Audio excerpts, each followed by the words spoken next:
Pada waktu SBY, saya diangkat jadi Presiden Komisaris Semen Gresik Group. Pada waktu itu saya masuk, untung Semen Gresik Group hanya 800 miliar. Dalam 2 tahun kita naikin 3,2 triliun. Itu kita ubah target achievements. Dalam 1 tahun BNI untungnya naik 87%. Oke. Tertinggi dari seluruh bank-bank nasional. I see. Ya, tapi kebijakan ekonomi begini karena memang nggak ada alternatif. Masalah besar.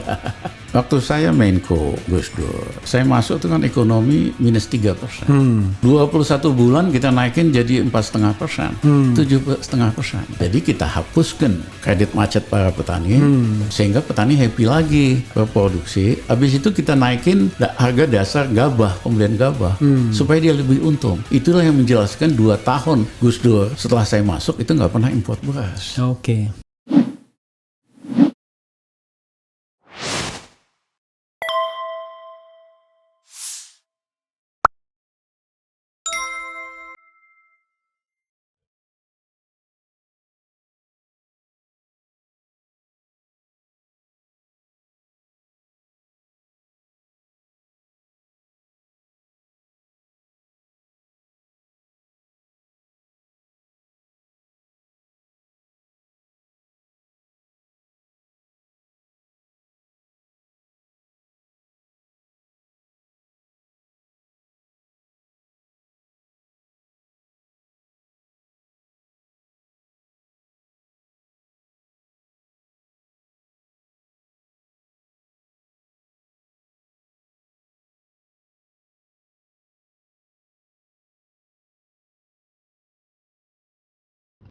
Tapi kalau kita bicara masa lalu aja kan nggak asik. Masa kita cuma bicara masa lalu. Relate to masa kini, ya kan? Tapi itu yang bahaya justru. Bicara masa lalu kan nggak ada masalah, bicara hari ini kan bahaya banget.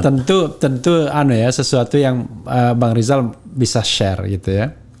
Karena orang bilang itu apa ya? Ini idiom umum ya, tidak spesifik. Sejarah itu sering berulang gitu kan? Sejarah itu sering berulang.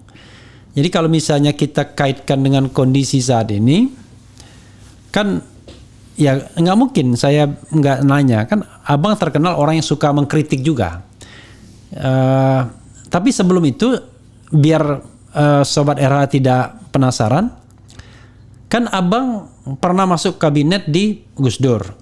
Ya. No wonder karena memang hubungan dekat. Kemudian di Megawati masih juga waktu itu. Oh enggak? Ya. Oh di Megawati enggak ya? Ya. Saya jadi penasihat informal aja. Oh penasihat informal. Kayak Taufik sama Mega. Kemudian masuk lagi di pemerintahan Jokowi kemarin.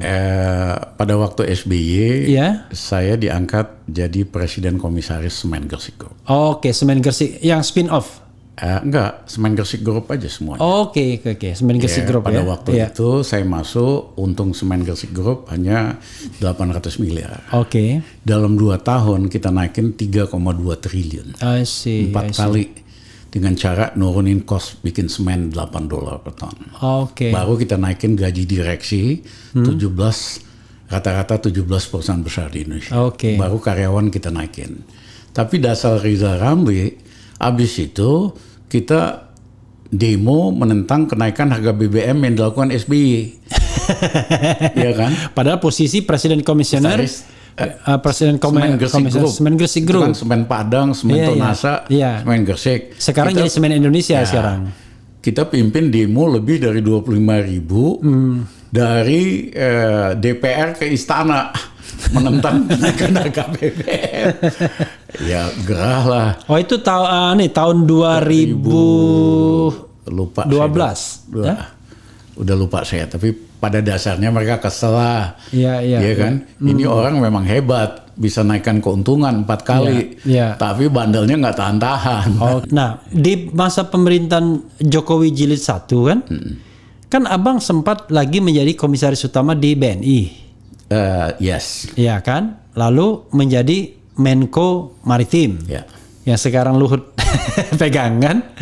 Itu kan orang juga bertanya-tanya, ini jalan ceritanya gimana? Kok bisa ke sana, lalu tiba-tiba masuk kabinet, ribut lah sedikit-sedikit sama Wapres. Lalu akhirnya keluar lagi. Gimana Jadi Bang? kalau di BNI, saya memang diminta. Karena orang tahu lah. Oke. Kalau kita tuh bisa nyelesain ada masalah, kita beresin lah. I see. Nah, kita preskon BNI, ya. Tahun berapa itu? Tahun 2015 kalau nggak salah. Oke. Cuma setahun doang. Yang minta Bu Rini. Enggak. Istana. I see. Oke. Iya kan? Iya. Nah, ya seperti biasa, kita ubah langsung rencana midterm-nya BNI. Iya. Supaya lebih agresif, risiko modalnya, kebetulan di rootnya juga bagus orang kerja. Baikuni dulu? Baikuni. Oke. Iya kan? Tim yang bagus lah sama saya gitu. Iya. Iya kan? Nah, itu kita ubah target achievements. Dalam 1 tahun BNI untungnya naik 87%. Oke. Tertinggi dari seluruh bank-bank nasional. I see. Ya, saya ingat waktu itu Pak Budi Hartono, pemilik BCA, ketemu di pesta. Oke. Nanya, Mas Rizal itu di BNI siapa ya? Kok agresif banget? Bagus banget. Oh, saya bilang itu Pak Baikuni dan kawan-kawan. Padahal kita yang ngerumusin strategi, kita kan strategis. Iya. Nah, habis itu saya dapat telepon. Dipanggil sama Jokowi ke Istana Bogor. I see. Ya. Hari itu adalah hari pengumuman penggantian kabinet. Tapi abang nggak tim ses ya? Bukan, saya nggak ada. Nggak ada. Oke. Kita pada pemilu itu nggak memihak siapa-siapa. Oke. Pemilu 2014 Iya. ya. Nah, dipanggil di Istana Bogor. Di mobil saya pergi dengan Kasino, aktivis 98. Oke. Dia bilang, Kas, kemungkinan saya bakal ditawarin jadi Menko Maritim nih. Iya. Saya nggak mau, istilahnya bukan kejagoan kita ini makroekonomi. Bukan passion ya. Siapa ya Kas yang kita ajuin, kita diskusiin. Gue list 3 nama yang gue ajukan sebagai Menko Maritim. Sampai di Bogor sekitar jam 10, nggak ada siapa-siapa, pengawal nggak ada. 2016 tuh ya? 2015. Oh 2015. Ya. Loh, tadi BNI? Itu sebelumnya. Oh sebelumnya. Oh 2014 BNI-nya? 14-15 lah ya. Oke. Nah, habis itu Jokowi bilang, Mas Rizal mohon maaf, nggak ada kopi, nggak ada makanan, karena semua yang kerja saya suruh keluar supaya pertemuan kita ini nggak bocor. I see. Ya. Terus dia bilang, Mas Rizal, saya pengen minta tolong sama Mas Rizal supaya jadi Menko Maritim. Saya bilang, Mas terima kasih banget. Saya nggak berminat, bukan core kompetens kita, bukan bidang keahlian utama kita. Yeah. Tapi saya ada daftar nama 3 orang. Dia langsung bilang, enggak, saya nggak tertarik. Bang Rizal mau sebut nama saya sebutin namanya. Iya, oke. Dia bilang saya nggak tertarik. Enggak, maksudnya sebutkan di sini enggak? Oh enggak. Nggak enak ngomong. Nggak enak. Ya. Ya. Saya maunya Mas Rizal, karena Mas Rizal itu ngerti masalah, berani. Kalau orang hanya ngerti masalah doang, nggak ada keberanian, nggak ada perubahan. I see. Kalau hanya berani doang, nggak ngerti masalah, itu preman gitu. Oke.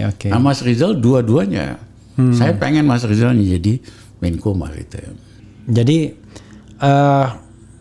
Bang Rizal yakin betul dengan leadership sekarang tidak akan ada turning point ya? Tidak akan turning point, karena masalahnya makin lama makin susah. Oke. Ini hari ini kan banyak rakyat biasa itu nggak punya uang. Oke. Refli kan tahu golongan menengah kita, rumah punya, mobil punya, duit cash nggak punya. I see. Kenapa? Karena duitnya disedot untuk beli surat utang negara. Iya. Itu makanya pertambahan kredit negatif kalau nggak kecil sekali. Artinya uang beredar aja disedot. Iya. Itu yang mengakibatkan rakyat kita nggak punya daya beli. Ya, jadi bukan hanya gara-gara COVID. Kita simpan duit di bank, uangnya beli pakai surat utang negara. Kenapa? Kalau lembaga keuangan bank beli sun, dia dapat yield 6,5%. Tanpa resikonya 0, dijamin negara. Tapi kalau dia kasih kredit, yield apa? Yield kayak bunga lah, ekuivalen dengan bunga. Oke. Tapi kalau dia kasih kredit sama individunya resiko macet. I see. Padahal selisihnya dia hanya 3% Oke. margin dia.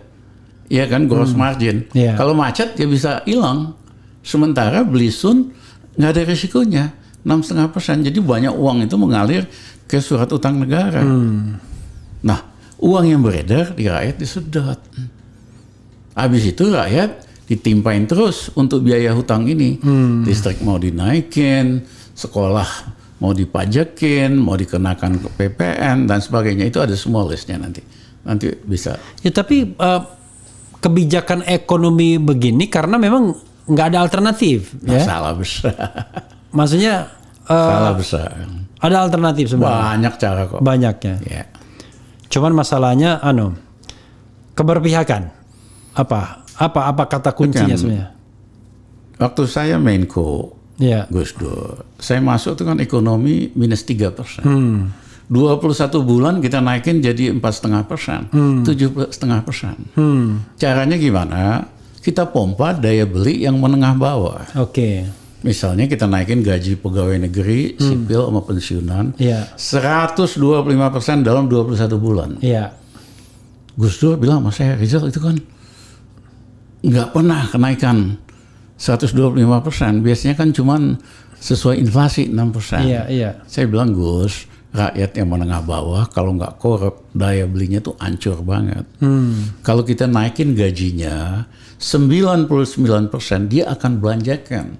Sektor retail hidup gitu lah. Hidup sektor retailnya kan. Nah yang kedua, waktu itu ada kredit macet usaha tani. Sisa zaman Mas Adi Sasono sama Pak Habibie. KUT ya. Bunga berbunga macet 26 triliun. Petani itu diuber-uber sama lurah sama polisi. Bayar utangnya itu tanahnya disita, pada ketakutan.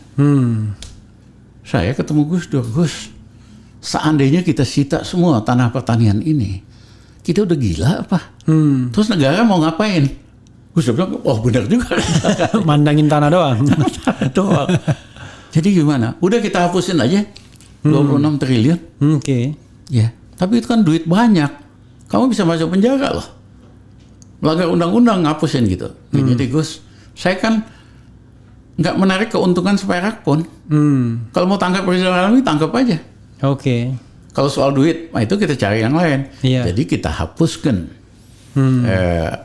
kredit macet para petani, ya kan? Sehingga petani happy lagi Iya. berproduksi. Habis itu kita naikin harga dasar gabah, pembelian gabah, supaya dia lebih untung. Itulah yang menjelaskan 2 tahun Gus Dur setelah saya masuk itu nggak pernah import beras. Oke. Bang, kalau abang yakin ya ada way out ya, ada jalan keluarnya, apa yang membuat pemerintah ini tidak mau menjalankannya? Ya karena satu, keberpihakannya itu kan kepada investor. Oke. Itu code word untuk oligarki, Oke. asing maupun asing. Oke. Karena memang dia didukung oleh ini, kan? Iya. Dijadikan oleh mereka. Ya, karena itu mereka nggak mau kalau mereka tidak menarik keuntungan Yes. atau bisnis mereka hancur Makanya kan. mereka lobby pajak batu bara, royaltinya 0. Nah dulu eksportir batu bara mesti bayar royalti. Oke. Negara dapat pada waktu harga batu bara $60, 20 triliun. Oke. Hari ini harga batu bara tuh $160 per ton. Harusnya, ya kan, nyaris naik 3 kalinya. Negara dapat 60 triliun. Ya. Tapi negara kagak dapat apa-apa karena udah dihapuskan oleh Sri Mulyani. Oke. Akibat lobby oligarki ini. I see. Iya kan? Nah, padahal kalau Termasuk juga tetap- undang-undang minerba itu berarti ya? kalau nggak diubah, 60 triliun ini kan bisa disubsidi konsumen listrik biasa sehingga nggak perlu naik dulu selama 2 tahun. Itu kan contohnya. Oke. Banyak cara yang lain. Jadi kebijakannya itu menguntungkan sehingga ada yang bilang ini mah NKRI bercanda. Negara Kesatuan Investor Indonesia. Bukan Ya. Negara Kesatuan Republik Investor. Ah, iya. Jadi polisinya Jokowi ini, Sri Mulyani, itu pada dasarnya khusus untuk memperkaya investor I see. dalam maupun luar negeri. Iya kan? segala macam lah. Oke. Tapi buat rakyat dia ece-ece doang.